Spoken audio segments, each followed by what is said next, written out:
My name is Carol Whitfield. Before I tell you what happened, go grab your snacks and a cold drink, because this story is about to get really interesting. I am 44 years old. I have worked as a hospital pharmacist in Charlotte, North Carolina, for the past 16 years, and I have spent most of my adult life being underestimated by people who mistook my quietness for weakness. 2 years after my divorce was finalized, I was sitting at my former mother-in-law's 70th birthday dinner, the one I almost did not attend, when she raised her glass, looked directly at me down the length of the table, and told 26 relatives that some women simply were not built to keep a family together. 5 minutes later, the room went so quiet, you could hear the ice settling in the glasses, because of something she did not know I was holding in my purse. Welcome back to the channel, where calm women face loud cruelty, and the truth always takes its time but never misses. If a quiet kind of justice is your thing, settle in, drop a comment telling me where you are watching from, and make sure you are subscribed. Let me back up 11 years, because none of what happened at that dinner table makes sense without it. I met my ex-husband, David, when I was 29 years old, working my second year as a hospital pharmacist at a regional medical center outside Charlotte. He was an industrial equipment sales representative, charming in the specific way that good salesmen are charming, attentive in those early months, in a manner that felt, at the time, like genuine devotion rather than what I would later understand was simply his default professional setting applied to his personal life. We met at a mutual friend's housewarming party in late spring, and I remember exactly what he was wearing. A pale blue button-down with the sleeves rolled to the elbow. And I remember that he asked me 3 real questions about my work before he said anything about himself, which felt rare and good at the time. We dated for 2 years before he proposed, and I said yes in a restaurant parking lot in the rain because he had not wanted to wait until we got inside, and I remember thinking that was romantic, instead of recognizing it, as I eventually would, as an early example of David doing things on his own timeline, regardless of what made sense for the people around him. I want to spend some time on those early years, because I think it matters for understanding everything that came later, and because I think people sometimes assume a marriage like mine must have been obviously troubled from the start, and that was simply not true.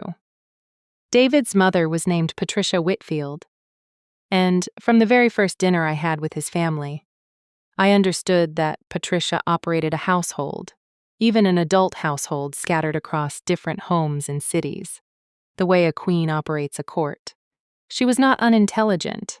She was not even, in the early years, particularly unkind to me directly.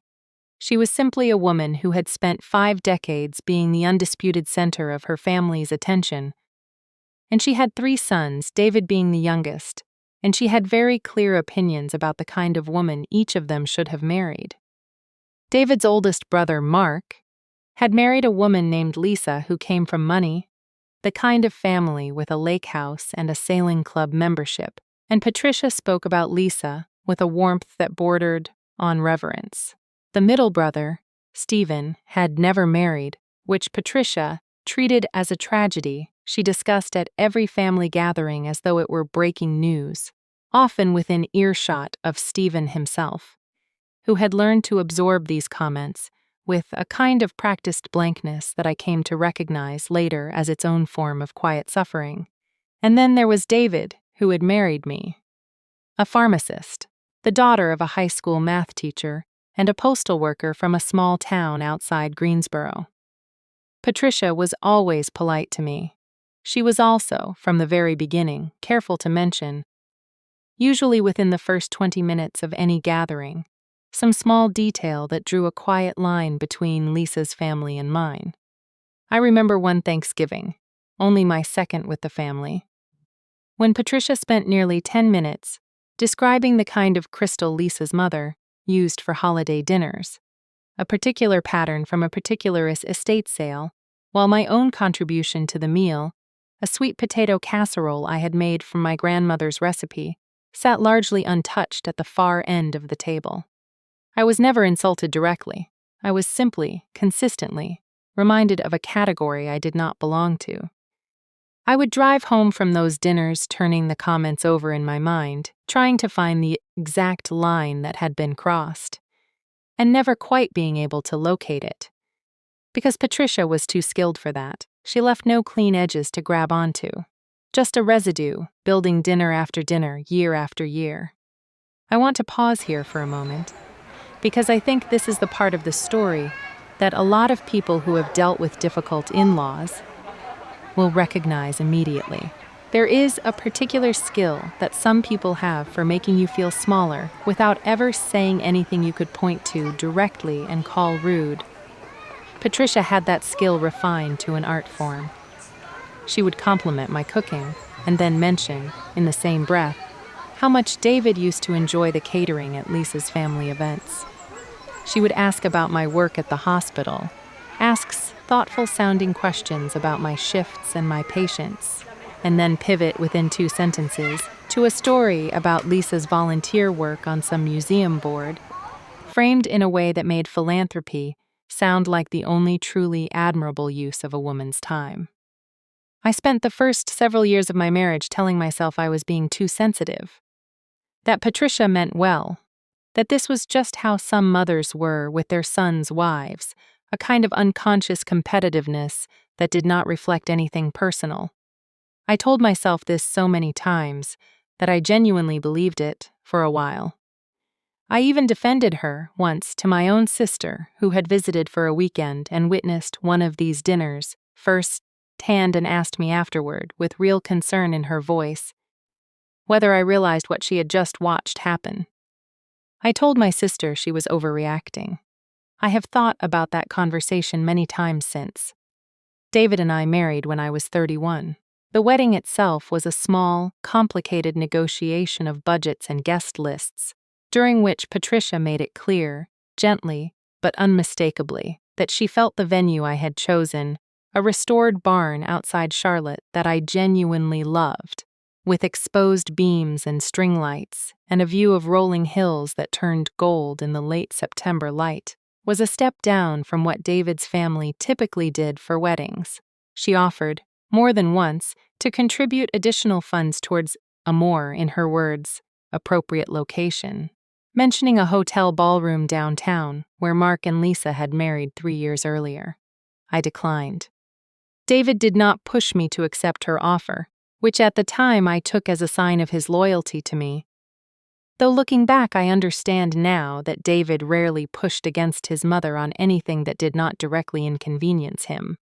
And the venue, ultimately, did not inconvenience him at all. The wedding went forward at the barn. It was beautiful. Patricia attended, gave a toast that managed to praise David extensively while mentioning me only twice, and left before the dancing began, citing a headache. I danced that night with my father, who held my hands and told me quietly that he thought I had built something good, and for a long time I believed he was right. The marriage itself, in its early years, was good. I want to be honest about that, because I think it matters for understanding everything that came later. David was attentive when he was present. He was funny in a dry, understated way that I genuinely loved. The kind of humor that crept up on you sideways, in the middle of an ordinary sentence. We bought a small house together in a neighborhood, near the hospital where I worked, a brick ranch with a yard big enough for the garden I had always wanted. And for the first 4 or 5 years, things felt steady in the way that a marriage is supposed to feel steady. We had routines. Sunday mornings with the newspaper and coffee on the back porch. A standing dinner reservation on the first Friday of every month at a small Italian place near downtown. I built my career during those years, taking on additional certifications, eventually moving into a senior clinical pharmacist role that I was deeply proud of. A role that involved consulting directly with physicians on complex medication regimens for patients with multiple chronic conditions, work that used every part of my training, and that I found genuinely meaningful. The cracks, when they started, were slow. David's work required increasing travel, first occasional trips, then regular weeks-long stretches away, as his territory expanded to cover 3 additional states. I built my career during those years, taking on additional responsibility at the hospital, partly, I will admit, to fill the space his absences created. And somewhere in that same space, his mother's presence in our life expanded to fill it as well. Patricia began calling David daily during his trips, sometimes multiple times. Conversations I would hear fragments of when he put her on speaker, while making dinner or driving. She began stopping by our house on weekends when David was away, ostensibly to check on me, though the visits often felt more like inspections. I remember one Saturday in particular, the spring I turned 36, when Patricia arrived unannounced at 10 in the morning while I was still in pajamas, drinking coffee and reading in the living room, and she walked through the house with a kind of proprietary attentiveness, noting that the baseboards needed dusting, that the throw pillows on the couch did not match the new curtains I had hung the month before, that the refrigerator seemed sparse for a woman trying to keep a household properly stocked. I stood in my own kitchen and absorbed each comment with a tight smile. And after she left, I sat back down on the couch and found that my hands were shaking slightly, though I could not have told you, at the time, whether it was from anger or something closer to shame. She had opinions about how I kept the house, opinions about the meals I prepared, opinions about whether I was managing the household finances in a manner she considered sensible. Opinions she delivered with the easy confidence of a woman who had never once been told that her input had not been requested. I want to be clear that I tried for years to build a real relationship with her. I invited her to lunch, just the 2 of us, on several occasions, hoping that without an audience she might soften, might let me see whatever version of herself existed beneath the performance she put on for the family. I asked about her life, her history, the things that had shaped her. I learned, over one particularly long lunch at a quiet cafe near her home, that Patricia's own husband, David's father, had left the family when David was 12, walked out one evening after dinner, and simply never came back, leaving Patricia with 3 boys, a mortgage, and a part-time administrative job that she would, through sheer determination, build into a full career over the following decade. I learned that the financial precarity of those years, the months she described, stretching a single paycheck across rent and groceries, and school supplies for 3 growing boys, had left a permanent mark on how she viewed money and security and what she considered a sensible marriage. I understood her better after learning this. Understanding her did not make the comments hurt less. If anything, it made them more confusing, because I could see the wound clearly and still feel its effects landing on me, unfairly, as though I were somehow responsible for healing something that had nothing to do with me at all. The real shift, the one that eventually led to the end of my marriage, began about 8 years in, when David's company offered him a promotion that would have required relocating to Atlanta. I did not want to move. I had built a career at the hospital. I had colleagues I valued deeply, including a mentor who had spent 15 years training me into the clinician I had become.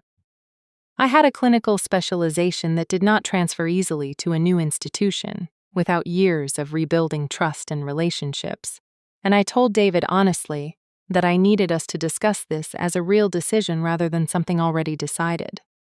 What I did not know, until months later, was that David had already had multiple conversations with his mother about the opportunity. Conversations in which Patricia had encouraged him strongly to take the position. Conversations in which she had, according to what David eventually admitted, described my reluctance as exactly the kind of small thinking she had always quietly suspected I was capable of.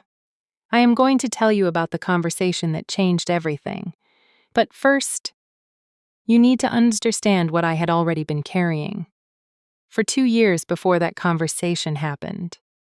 Because by the time David finally told me what his mother had been saying behind my back, I had already begun to notice other things.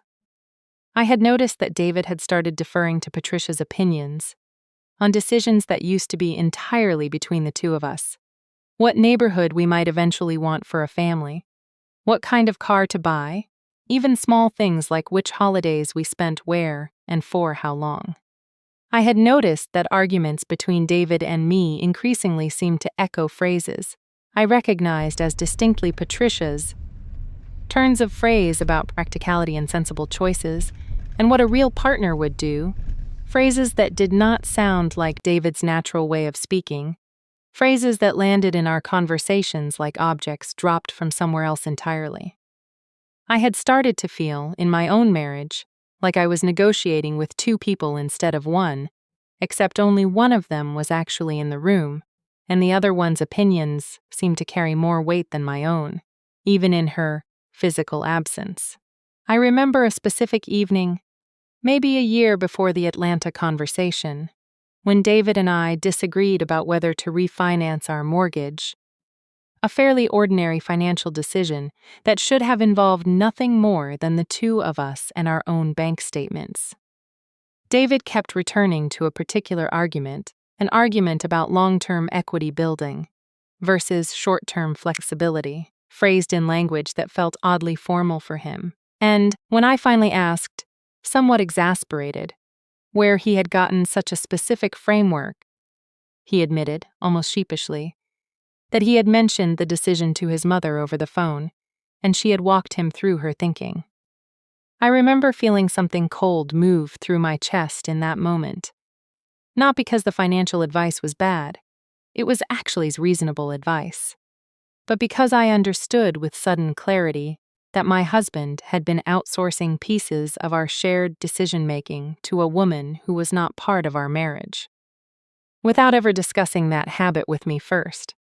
The Atlanta conversation happened on a Tuesday evening in October, and I remember the specific weather because it had been unusually warm for fall, warm enough that we had the windows open, and I could hear our neighbor mowing his lawn at 7 in the evening, which struck me even at the time as a strange detail to notice during what was clearly going to be a difficult conversation. David sat across from me at our kitchen table, a glass of water in front of him that he kept turning slowly by its base. A nervous habit I had noticed over the years whenever he had something difficult to say, and told me he thought we should take the Atlanta position. I asked him to walk me through his reasoning. And somewhere in that conversation, trying to explain why he felt so certain, he said something that he clearly had not meant to say, something that had simply slipped out because he had absorbed it so completely. He forgot it was not originally his own thought. He said his mother thought this kind of opportunity was exactly the sort of thing a marriage needed to test whether it was built on something real or just convenience. I sat very still when he said that. I asked him to repeat it. He realized, I think, in that moment what he had revealed, and his face changed, a kind of flickering panic crossing it as he tried to walk it back. Said it was just something his mother had mentioned once, that it was not how he himself saw things, that he did not even know why he had brought it up. But I had already heard enough. I asked him directly how many conversations he had been having with his mother, about our marriage, about our decisions, about me.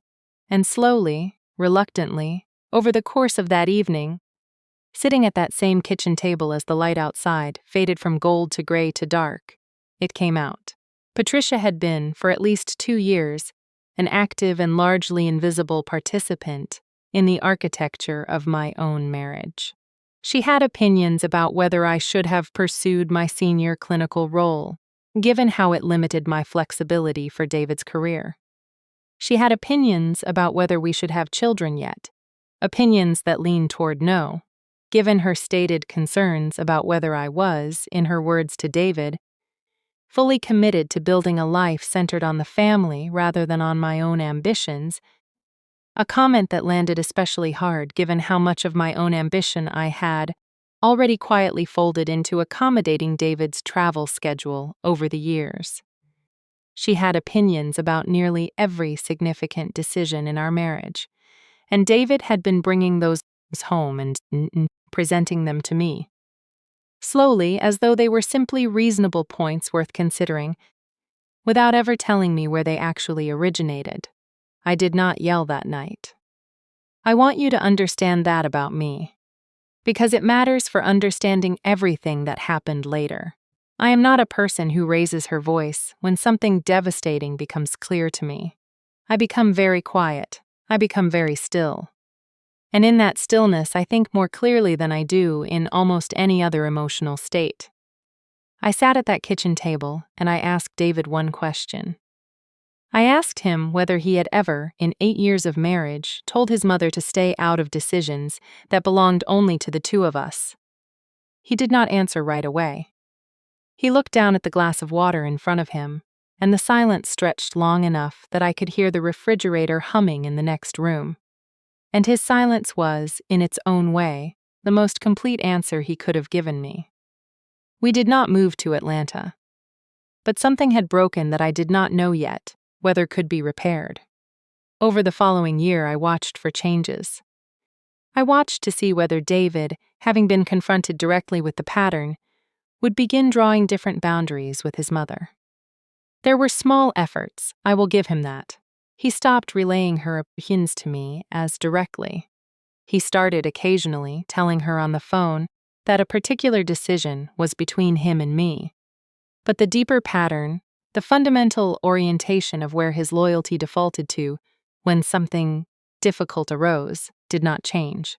I noticed it in small moments.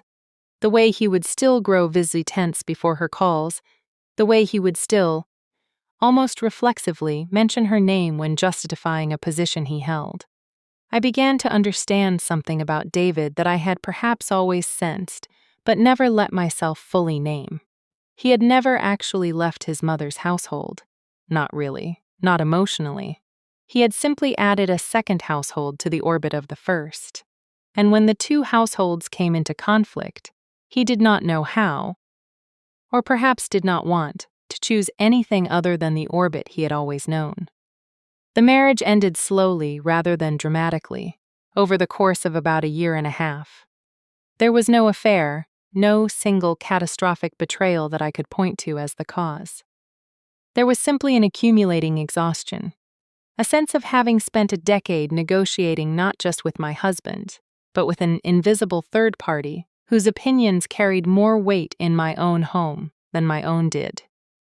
I remember sitting in my car in the hospital parking garage one evening after a long shift, simply staring at the steering wheel for 10 minutes before I could make myself drive home, dreading the particular kind of tired conversations I knew was waiting for me, a conversation about nothing in particular that would somehow still circle back to something Patricia had said. I asked for a divorce on a Sunday afternoon in March, in our kitchen. The same kitchen where I had learned about the Atlanta conversations, the same kitchen where I had spent so many evenings slowly understanding the shape of what was wrong. David did not fight it. I think, in his own way, he had also reached a kind of exhaustion, though I do not believe to this day that he ever fully understood his own role in what had happened. We divided our modest assets fairly, without significant conflict. And the divorce was finalized 14 months later, 2 years before the dinner I told you about at the start of this story. I want to tell you about the months immediately after the divorce, because I think they matter for understanding the woman who eventually walked into that birthday dinner.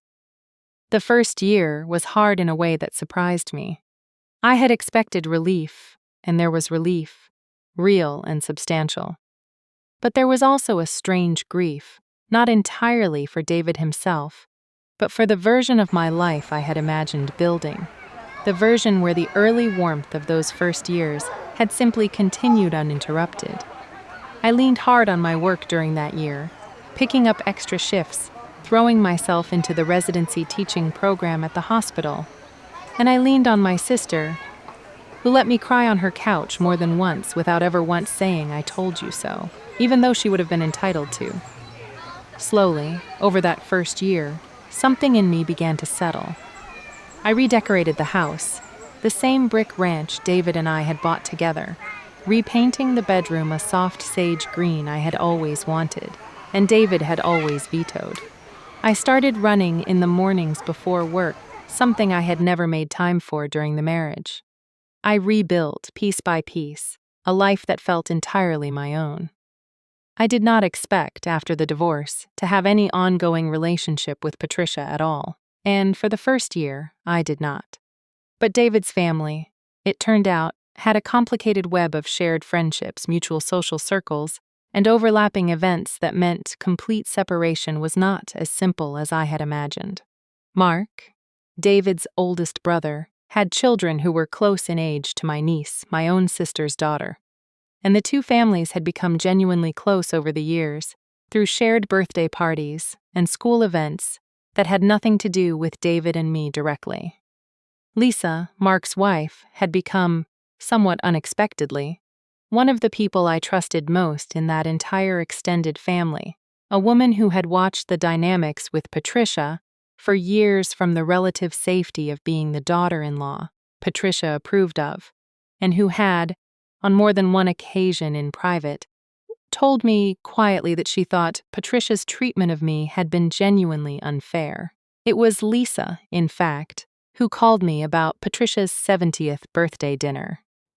She told me the family was gathering at a private dining room at a restaurant outside Charlotte, that my niece would be there because of her friendship with Mark and Lisa's children, that David would obviously be present, and that she personally hoped I would consider coming, not for Patricia's sake, but because she did not want me to feel erased from a family I had, in her words, been a real and good part of for over a decade. I want to tell you that I said yes immediately and confidently. I did not. I sat with that invitation for nearly a week, turning it over, trying to understand what I actually wanted. Part of me wanted to simply let that entire chapter of my life close completely. But another part of me, a part I am not entirely proud of, but will not pretend did not exist, wanted to walk into that room one more time. Not as David's wife, not as the disappointing alternative to Lisa, but simply as myself, complete and unbothered, and let Patricia see that her years of small cruelties had not actually diminished me the way she might have hoped. Stay with me, because what I decided to bring with me to that dinner is the part of this story that changes everything, and it started with a phone call I almost did not answer. About 4 months before Patricia's birthday dinner, on an ordinary Wednesday afternoon, during a rare quiet stretch at the hospital pharmacy, I received a call from a woman named Joyce Bellamy, a name that meant nothing to me when she introduced herself, but that I came to understand, over the course of that conversation, mattered a great deal. Joyce was a researcher working on a community history project, sponsored by a local historical society outside Charlotte, documenting the lives of women who had worked in manufacturing and administrative roles in the region during the 1960s and 1970s. She had a warm, unhurried way of speaking, the voice of someone used to drawing out details from elderly interview subjects, and she explained that she had come across my name while researching the history of the school district where Patricia had spent 30 years as an administrator, because my own mother, it turned out, had briefly worked alongside Patricia decades earlier, before either of our lives intersected through David and me, in the central records office of that same school district. Joyce wanted to interview me about whatever family stories or recollections I might have. I told her, honestly, that I had very little to offer, since I had not known Patricia during those years, but I mentioned, almost in passing, that my mother's had kept boxes of old correspondence and photographs from that era, materials she had never fully sorted through, sitting in her attic in Greensboro, materials I had been meaning to go through ever since my mother passed, but had never quite found the emotional bandwidth to face. I did not think much of that conversation until 2 months later, when Joyce called again, this time with something that startled me. While going through Historical Society archive materials, cross-referencing personnel records from the school district, that had recently been digitized as part of a county preservation grant, Joyce had come across documentation, decades old, related to a financial discrepancy from Patricia's early years as a junior administrator, a discrepancy that had apparently been quietly resolved at the time, without becoming a matter of public record, but that had clearly left a paper trail in the district's older filing systems that had since been digitized and donated, along with countless other materials, to the Regional Historical Archive as part of a broader effort to preserve local institutional history. Joyce was careful on that call to emphasize that she was not interested in this for any sensational reason. She was a methodical historian, interested in patterns of how such matters were handled in that era, how institutions managed accountability quietly rather than publicly, a genuinely academic interest. She mentioned it to me only because she remembered I had a personal connection to Patricia and wanted to know, delicately, whether I had any context that might help her understand the situation more fully, since the surviving records were somewhat incomplete on their own, missing certain explanatory documents that might exist elsewhere. I want to be very precise about what I am telling you here, because I think precision matters enormously in a story like this. I did not go looking for anything about Patricia. I was not trying to dig up her past. This information found me through a completely unrelated historical research project, in a conversation that had nothing to do with my divorce or my feelings toward my former mother-in-law. What I did with that information afterward, however, was entirely my own choice, and I want to walk you through exactly how I made that choice, slowly, with real uncertainty, because I think the easy version of this story would skip past my own doubt, and I do not want to skip past it. I drove to Greensboro the following weekend and spent an afternoon in my mother's attic, going through boxes I had not opened since I was a teenager. Boxes that still smelled faintly of the cedar chest my mother had stored some of them in. I sat on the dusty wooden floor in the gray afternoon light coming through the small attic window, surrounded by photographs of relatives I barely remembered, old greeting cards, a shoebox of my own childhood report cards that my mother had apparently saved without ever telling me. My mother, who had passed away 6 years earlier, had been a meticulous keeper of records, a habit she had developed, she always said, from years of administrative work where she had seen too many situations resolved unfairly because no one had kept proper documentation. In one of those boxes, I found a slim folder of old correspondence between my mother and a former colleague. Letters exchanged in the early 1980s, years after both women had moved on to different positions, in which my mother's old colleague mentioned, in passing, the same financial discrepancy Joyce had described, along with a detail Joyce's archival research had not uncovered. The matter had been resolved quietly, specifically because Patricia, at the time a junior administrator with significant influence over a small discretionary fund meant for classroom supplies and teacher support materials, had personally repaid the funds in question after being confronted privately by a supervisor, in exchange for the entire matter being kept out of any formal record. My mother's former colleague, writing candidly in a private letter, never meant for anyone else's eyes, had noted with some bitterness that Patricia had always presented herself afterward, for the rest of her career, as a paragon of fiscal responsibility and moral rectitude, building an entire professional reputation and eventually a retirement full of community recognition, on a foundation that included this quietly buried episode. I sat in my mother's attic for a long time after reading that letter, the light slowly shifting from afternoon gold to the flatter gray of early evening. I want to be honest with you about what I felt, because I think honesty matters more than making myself look like some kind of flawless heroine in this story. My first reaction was something close to disbelief, the strange vertigo of learning that a person who had spent over a decade positioning herself as morally superior to me had a history she had worked very hard to bury. My second reaction which surprised me more, was not righteous fury.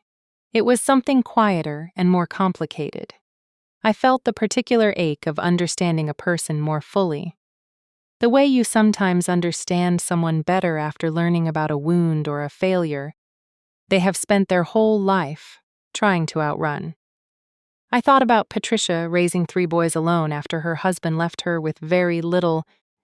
I thought about the financial precarity she had described to me years earlier over that one lunch where she had let her guard down. And I thought about how a young woman in an impossible financial position, decades ago, frightened and unsupported, might have made a desperate choice that she then spent the rest of her life trying to bury under an avalanche of moral certainty and judgment of everyone else's choices, perhaps especially the choices of women like me, women she could position herself above.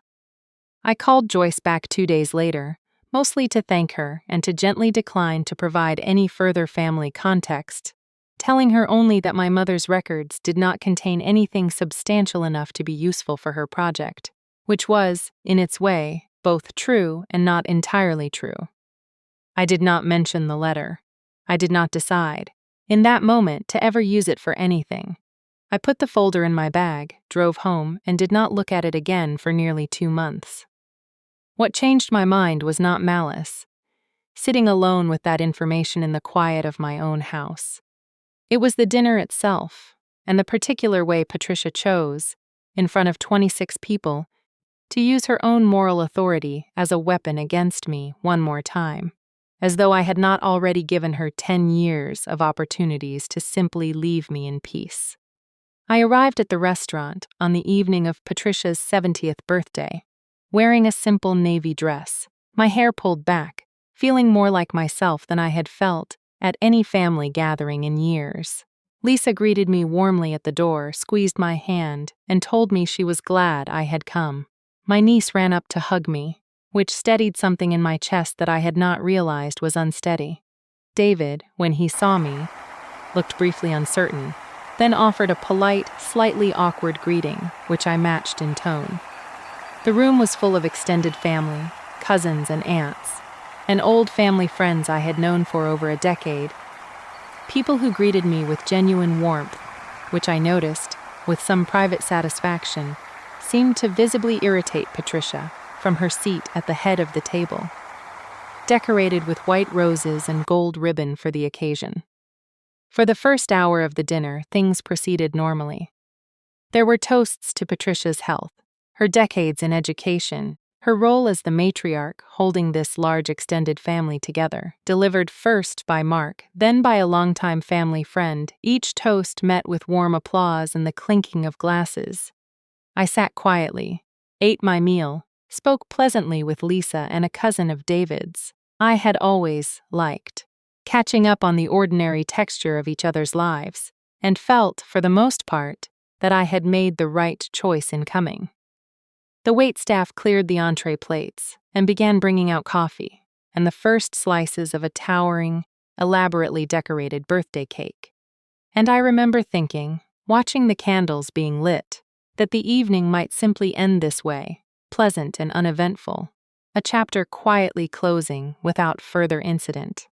And then, near the end of the meal, as the final round of toasts began and people had had enough wine to speak more freely than usual, Patricia rose with her glass in hand, looked around the table with the satisfied expression of a woman who believed she had earned every bit of attention in that room, and began a toast about the importance of family loyalty, about women who understood that marriage required sacrifice, about how she had always tried to teach her sons what kind of partner truly built a lasting family rather than...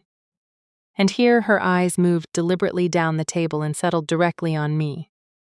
Women who prioritized their own careers and comfort over the harder work of holding a family together.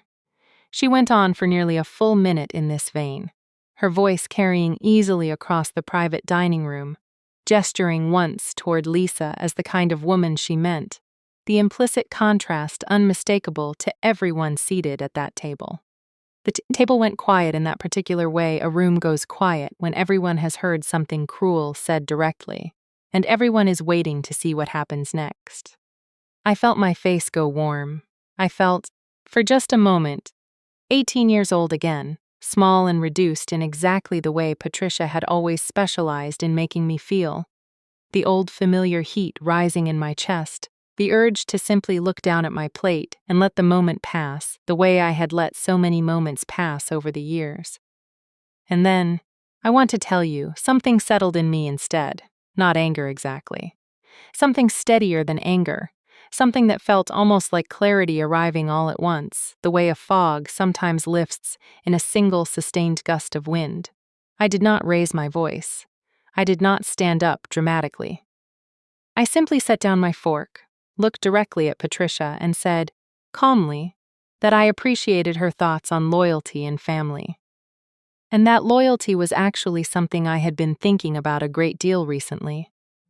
Because of a strange and unexpected phone call I had received a few months earlier from a historical researcher named Joyce Bellamy, who was documenting the history of the school district where Patricia had spent her career. I watched something flicker across Patricia's face, the smallest possible tightening around her eyes, the look of a person hearing a name she had not expected to hear in this room, in this context, in front of these people. A name from a part of her life she clearly believed had been permanently and completely buried. I did not produce documents at the table. I want to be clear about that, because I think there is a difference between quiet, deserved truth and public humiliation for its own sake. And I had decided, somewhere in the 2 months since reading that letter in my mother's attic, which kind of person I wanted to be. I simply said that Joyce's research had uncovered some interesting details about discretionary funds and classroom supply budgets from decades earlier, and that I found it fascinating how thoroughly some matters could be quietly resolved and then built over with an entirely different reputation, one of, as Patricia herself had always emphasized, fiscal responsibility and unshakable moral standards. I said this gently, almost conversationally, the way you might mention an interesting piece of trivia at a dinner party. But I said it while looking directly at Patricia, and I said it with just enough specificity, discretionary fund, classroom supplies, the decade in question, that anyone who actually knew the full story, and I suspected, from her expression, that Patricia understood immediately that I knew far more than I was saying, would understand exactly what I was referencing. 5 minutes. That is genuinely how long it took for the entire temperature of that room to change. Patricia's raised glass lowered slowly to the table. Her hand, I noticed, not quite steady as she set it down. The easy, satisfied authority that had carried her through the first hour of that dinner drained visibly from her face, replaced by something pale and uncertain that I had genuinely never seen on her before in over a decade of knowing her. She did not ask me what I meant. She did not need to. Mark, sitting near his mother, looked confused. Glancing between us, sensing that something significant had just passed between Patricia and me that he did not have the context to understand, his fork frozen halfway to his plate. Lisa, beside me, went very still, watching with the careful attention of someone who suspected far more was happening beneath the surface of my words than the words themselves contained. Her hand finding mine briefly under the table, a small gesture of solidarity that I felt more than I can adequately describe. David, across the table, looked at his mother with an expression I had genuinely never seen on his face before, a flicker of something like suspicion. As though some lifelong assumption about who his mother was had just received its first real crack, his eyes moving slowly from her face to mine and back again, searching for something he could not quite name. Patricia recovered, outwardly, fairly quickly. She is, after all, an extremely skilled woman, decades of practice at managing rooms and reputations. She offered a thin smile, said something about how interesting historical research could be, mentioned that old institutional records were often incomplete and unreliable, and attempted to redirect the conversation toward the dessert that was about to be served, raising her voice slightly to ask the waitstaff to bring out the cake. But the room did not fully return to its earlier ease. Conversations resumed in a quieter register, smaller side conversations replacing the earlier shared warmth, and I noticed several relatives glancing between Patricia and me with the particular curiosity of people who knew they had just witnessed something significant without fully understanding what. The easy warmth of the evening had a fracture running through it now, small but unmistakable, and I noticed for the rest of the dinner that Patricia did not look directly at me again, her attention fixed instead on her cake, on her gifts, on anything that was not my end of the table. I am going to tell you something now that I think matters more than the moment of confrontations itself, which is what happened in the days and weeks that followed. Because I think that is where the real truth of a story like this actually lives, and this is the part of the aftermath that I think people often skip over when they tell stories like this one, the long, slow unwinding that happens after the dramatic moment has passed. I did not hear from Patricia directly after that dinner. I had not expected to. What I did hear, about a week later, was from Lisa, who called me on a Thursday evening, her voice careful, in a way I had not heard from her before, the kind of careful that comes from carrying information that feels significant and uncertain at the same time. She told me that something had clearly shifted within the family in the days following the dinner. Mark had apparently asked his mother directly what I had been referring to, sitting her down at her own kitchen table the way I imagine David and I had once sat at ours, and Patricia had given an evasive, partial answer that had not satisfied him, an answer that raised more questions than it resolved, which had led to a longer, more searching conversation between Mark and Patricia about other moments over the years, other small cruelties Patricia had directed toward people in the family, comments toward Lisa herself in earlier years, that Lisa had quietly absorbed without ever fully naming as unkind, comments about Stephen's unmarried status that had clearly left deeper marks than Patricia had ever acknowledged. Lisa told me that something about my calm, specific reference at that dinner table had given other people in the family permission to start examining patterns they had spent years explaining away, as though one small crack in Patricia's carefully maintained authority had let in enough light for everyone else to finally see the shape of the room they had all been living in. David called me about 3 weeks after the dinner. It was the first real, substantive conversation we had had since our divorce was finalized, and I remember being surprised by how calm I felt hearing his voice. None of the old tightness in my chest that used to accompany even routine conversations during our last difficult year together. He asked me, directly, what I had meant about the historical research.